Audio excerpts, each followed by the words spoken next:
So I've been using the Nikon ZR for a few months now, and boy do I have a lot of stories to tell you based on my experience. So in this video, let me spill it all out honestly. Let's go.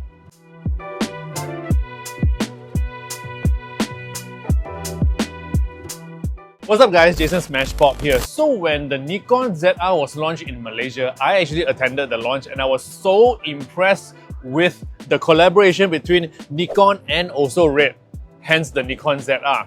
And the first thing that caught my eye was actually the 4-inch screen, because the moment I saw it, I'm like, you know what?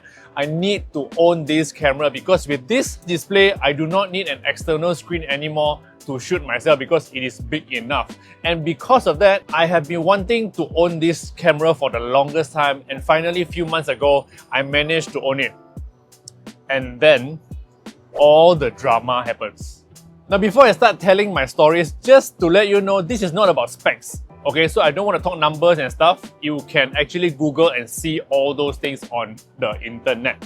I just want to share you my thoughts. Now, what I like about the camera, like what I mentioned just now, the screen. The 4-inch screen is truly a blessing for people who shoot videos by themselves, because now I can reach out to the camera and touch the screen and also see myself using this 4-inch display. I would also like to say that the UI is super snappy and super smooth. Like especially when you're scrolling the menu, you'll be like, wow, I've never seen a camera this fast before. So that's definitely the first thing that caught my eye and made me love the camera so much, even until today, because to be honest, even Sony cannot do this, okay? They don't have a screen this bright, they don't have a screen this big, this fast refresh rate, and also this fast of a UI. So that's one point for Nikon. Just to let you know, I actually came from a Sony camera. I was using the Sony ZV-E1, and the Nikon ZR actually is very similar to that camera, body and physical wise, because it is very compact, very small, and you can actually hold it with just one hand. It's also kind of light. I don't remember the weight, but it's almost like less than 1 kg, like 600 gram or 900 gram like that. So that's another point why I like the camera, because it is compact. Plus the big screen, it just feels very modern and also very futuristic.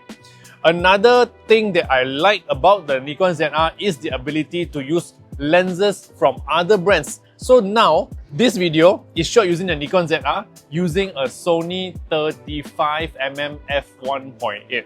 Okay, of course, in order to use third-party lenses, for example like Canon or Sony lenses, you need to have an adapter, which I also have attached to the Nikon ZR body. So these two things make up very big reasons why I love the Nikon ZR so much before this. And then when I started using, I started to realize that there are actually many things that they can improve on in order to be on par with Sony cameras. Now let me share with you 5 things. Let's talk about focusing. Now, coming from a Sony camera, I'm used to very fast autofocus, okay? Subject tracking, object focusing, product showcase and stuff like that. And with the Nikon ZR, it is not bad, but it is slower than Sony definitely.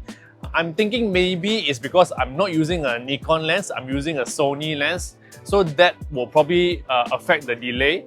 But other than the autofocusing speed, it took me a few months to figure out how to turn on touch to track and also touch to tap. I realized that the UI is not friendly enough to give me the options straight away. I have to find so many types of functions and menus and still yet to find out the solution. And only recently I realized how to do it. So okay, it has that option, but it's not friendly enough to show me where. Other than that, autofocus continuous, autofocus single, autofocus full time. I feel that all these options do not mean anything because sometimes they just don't work.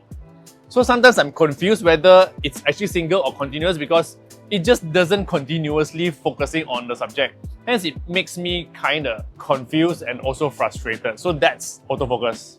Now, the next thing is storage. So this thing supports 2 types of cards, micro SD and also CF Express Type B, okay? So Type B is very rare, so rare that you need a new card reader to actually read this card. So before this, I do not have any ways to actually read the CF card. I, to this day, still don't have a way to read this card. So I'm very afraid whenever I'm shooting things because it is not made obvious that the videos are saved into the micro SD or the CF Express card. Yes, there is an icon, but it's also not very obvious. So sometimes when I accidentally shot things into the CF Express, I'll be like, oh no, how am I going to extract this thing out to my Mac? Because when I plug it to the Mac, the drive does not appear on my desktop. So I need to turn on image capture in order to drag all these files out from the CF Express. But at least I figure out this way. But for a normal person who is not aware of image capture, who is a Mac user, I'm sure they are not able to extract files out of the camera at all. So that's the other issue that I face. Now the next one, I love that the 4-inch screen is so big that when I preview my displays photos in thumbnail view, they are very big, very crisp, and also very clear. Like through the thumbnail, I can definitely see the clips and also photos I have. But I still have not figured out how to multi-select on the files on the thumbnail view to delete them instead of just formatting the whole card or delete them one by one. Now, other than that, when previewing files, especially videos, when I want to play back the video, it is stuck halfway and then it just stops playing the video. So I'm like, what is happening? Did my recording stop halfway? No, because the timeline bar is actually very full and it's only reaching the middle and then the playback stops.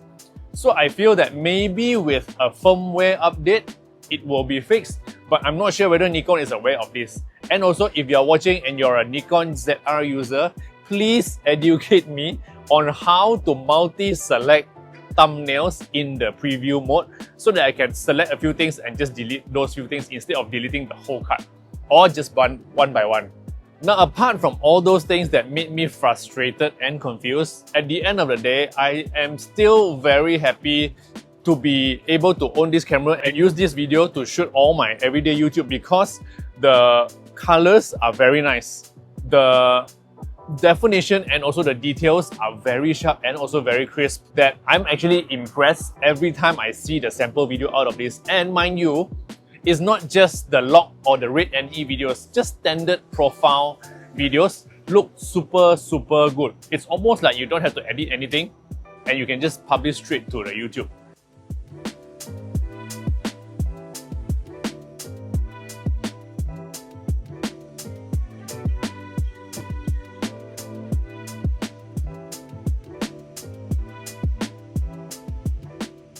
And other than that, I like the button placements. I like the arrangements of the buttons and the controls at the back and also at the top of the camera. I just wish that Nikon in the next version can actually fix everything that I mentioned above, and then the ZR will be a truly strong and also very interesting model for photographers and also videographers to use. But of course, if you have not been using a Sony camera or this is probably your first camera because you want to shoot Red NE and also log and Nikon log and stuff like that, you can actually get this camera in Malaysia via Futuromic Community. They have a store in Sunway Giza area, Kota Damansara. You can go and check them out. I also got this from them, and they are actually a very nice bunch of people that can actually help you and also, share more about the Nikon cameras with you. So you can get it there. Details, I put it below in the description box.